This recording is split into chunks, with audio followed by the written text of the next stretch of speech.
নমস্কাৰ এই মুহূৰ্তত লৈ আহিছো ঈশান নিউজৰ পুৱাৰ প্ৰথমটো খবৰ যেহেতু প্ৰাক্তন মুখ্যমন্ত্ৰী তৰুণ গগৈৰ অৱস্থা অতি সংকটজনক আৰু যেহেতু জিএমচিএইচত চিকিৎসাধীন হৈ আছে আৰু এতিয়া ৰাজ্যৰ ইমূৰৰ পৰা সিমূৰলৈ প্ৰাক্তন মুখ্যমন্ত্ৰী গৰাকীৰ আশু আৰোগ্য কামনা কৰি সকলোৱে প্ৰাৰ্থনা জনাইছে ঈশ্বৰৰ ওচৰত আৰু ব্যতিক্ৰম নহল মাদাৰ অল্ড এজ হোমৰ আৱাসীসকলৰ মাজতো আৰু আইতাসকলেও এনেদৰে প্ৰাৰ্থনা জনাইছে প্ৰাক্তন মুখ্যমন্ত্ৰী গৰাকীৰ আশু আৰোগ্য কামনা কৰি আৰু বৰ্তমানে জিএমচিএইচৰ মেকানিকেল ভেন্টিলেশ্যনত চিকিৎসাধীন হৈ আছে তৰুণ গগৈ যেহেতু অৱস্থা অতি সংকটজনক কালি স্বাস্থ্য মন্ত্ৰীগৰাকীয়ে ঘোষণা কৰিছিল আৰু যেতিয়াই এই খবৰ বিয়পি পৰিছিল যে অতি সংকটজনক হৈ পৰিছে অৱস্থা গুৰুতৰ হৈ পৰিছে তৰুণ গগৈ আৰু তাৰ পাছতে দলীয় কৰ্মীসকলৰ লগতে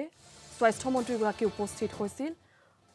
আৰু জিএমচিএইচত স্বাস্থ্যৰ বুজ লৈছিল প্ৰাক্তন মুখ্যমন্ত্ৰীগৰাকীৰ আৰু যেতিয়া এই খবৰ বিয়পি পৰিছিল সমগ্ৰ ৰাজ্যজুৰি ৰাজ্যৰ ইমূৰৰ পৰা সিমূৰলৈ সকলোৱে প্ৰাৰ্থনা জনাইছিল যাতে সোনকালে সুস্থ হৈ উঠে প্ৰাক্তন মুখ্যমন্ত্ৰীগৰাকী আৰু এনেদৰে মাদাৰ অল্ড এজ হোমতো দেখিবলৈ পোৱা গ'ল কালিৰ দিনটোত এনেদৰে তেওঁলোকেও প্ৰাৰ্থনা জনাইছে আৰু তৰুণ গগৈৰ আশু আৰোগ্য কামনা কৰিছে আনহাতে নিশাই জিএমচিএইচত উপস্থিত হ'ল সাংসদ বদৰুদ্দিন আজমল আৰু বদৰুদ্দিন আজমলেও তৰুণ গগৈৰ স্বাস্থ্যৰ বুজ ললে জিএমচিএইচত উপস্থিত হৈ আমি মুহূৰ্তত জনাই আছো যেহেতু তৰুণ গগৈৰ স্বাস্থ্য অতি সংকটজনক ইতিমধ্যে কালিৰ দিনটোত সেই খবৰ প্ৰকাশিত হৈছে স্বাস্থ্য মন্ত্ৰীগৰাকীয়ে এই কথা টুইটাৰ যোগে জনাইছিল আৰু তাৰ পাছতে নিজেই জিএমচিএইচত উপস্থিত হৈছিল আৰু প্ৰাক্তন মুখ্যমন্ত্ৰীগৰাকীৰ স্বাস্থ্যৰ বুজ লৈছিল আৰু তাৰ পাছতেই দেখিবলৈ পোৱা গৈছিল ৰাজ্যজুৰি সকলোৱে প্ৰাৰ্থনা জনাইছিল সকলোৱে এটাই প্ৰাৰ্থনা জনাইছে বৰ্তমান মুহূৰ্তটো যাতে অতি সোনকালে সুস্থ হৈ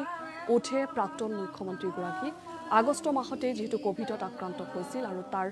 পাছতে কোভিড মুক্ত হৈছিল প্ৰাক্তন মুখ্যমন্ত্ৰীগৰাকী কিন্তু শেহতীয়াকৈ যদি পৰৱৰ্তী সময়ত দেখিবলৈ পোৱা গৈছিল স্বাস্থ্যৰ অৱস্থা অতি গুৰুতৰ হৈ পৰিছিল স্বাস্থ্যৰ অৱনতি ঘটিছিল আৰু তেওঁ বহুদিন ধৰি জিএমচিএইচত চিকিৎসাধীন হৈছিল পৰৱৰ্তী সময়ত তেওঁ ঘৰলৈ লৈ যোৱা হৈছিল কিন্তু তাৰ পাছতে হঠাৎ স্বাস্থ্যৰ অৱনতি ঘটাত জিএমচিএইচত ভৰ্তি কৰোৱা হৈছিল আৰু কালিৰ দিনটোত শেহতীয়াকৈ স্বাস্থ্যমন্ত্ৰী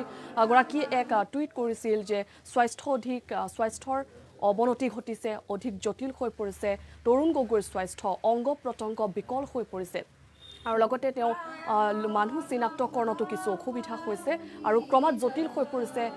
অৱস্থিতি শৰীৰৰ অৱস্থিতি আৰু এই কথা কালিৰ দিনটোত জনোৱা হৈছিল স্বাস্থ্য মন্ত্ৰীগৰাকীৰ তৰফৰ পৰা লগতে জিএমচিএইচ কৰ্তৃপক্ষৰ তৰফৰ পৰা কিন্তু আজিৰ দিনটোত গগৈৰ স্বাস্থ্য কেনেকুৱা প্ৰাক্তন মুখ্যমন্ত্ৰীগৰাকীৰ স্বাস্থ্যৰ সন্দৰ্ভত এখন বিশেষ প্ৰতিবেদন 10 বজাত দাখিল কৰিব জিএমচিএইচ কৰ্তৃপক্ষই আৰু এনেদৰে মাদাৰ অল্ড এজ হোমৰ আইতাসকলে প্ৰাৰ্থনা জনাইছে যাতে অতি সোনকালে সুস্থ হৈ উঠে প্ৰাক্তন মুখ্যমন্ত্ৰীগৰাকী সেই চিৰতৰুণ যি হাঁহি সেই হাঁহি যাতে আকৌ সেই হাঁহিৰে যাতে ৰাইজৰ মাজলৈ পুনৰ সুস্থভাৱে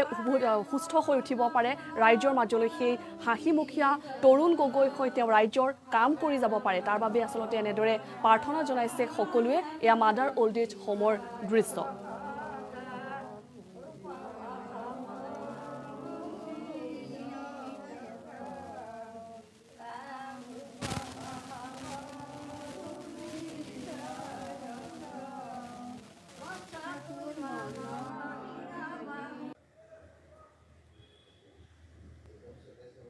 অসমৰ প্ৰাক্তন মুখ্যমন্ত্ৰী শ্ৰীযুত তৰুণ গগৈদেৱৰ আশু আৰোগ্য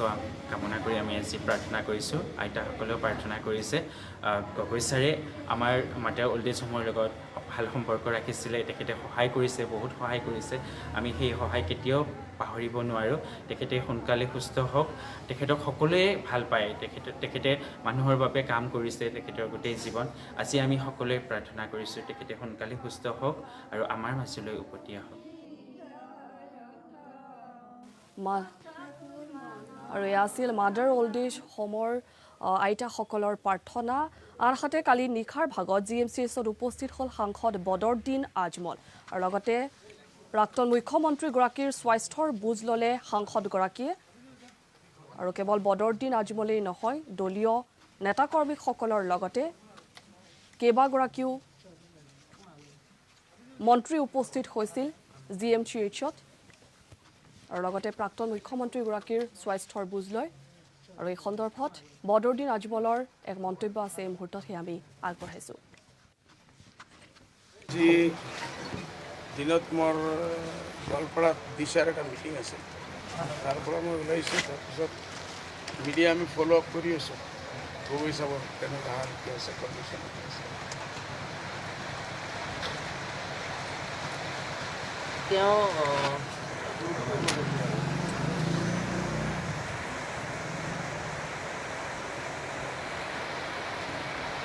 ভেণ্টিলেটৰত ৰাখিছোঁ এতিয়া ওপৰলৈ চবি মেলি দোৱা কৰিব লাগে মানুহৰ এটা চুক তেখেতৰ লগত জড়িত আছে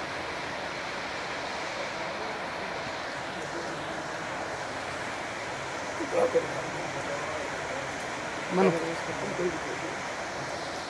চিকিৎসকৰ লগত হয় আমি কথা পাতিছোঁ বহুত ক্ৰিটিকেল কণ্ডিশ্যনত থকা বুলি আমি গম পাইছোঁ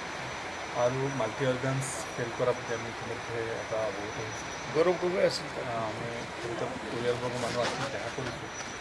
এই মুহূৰ্তত আমি তেখেতৰ আশু আৰোগ্য কামনা কৰিছোঁ যাতে ওপৰালাই তেখেতৰ স্বাস্থ্যৰ উন্নতি ঘটায় চবৰে দোৱাৰ প্ৰয়োজন আছে তেখেত অসমৰ তিনিবাৰকৈ অসমৰ মুখ্যমন্ত্ৰী অসমৰ ৰাজনৈতিক পথাৰত তেখেত এজন অত্যন্ত শক্তিশালী ব্যক্তি আজি তেখেত মৰিয়া অৱস্থাত দেখা পাই সঁচাকৈ আমি মৰ্মাহত হৈছোঁ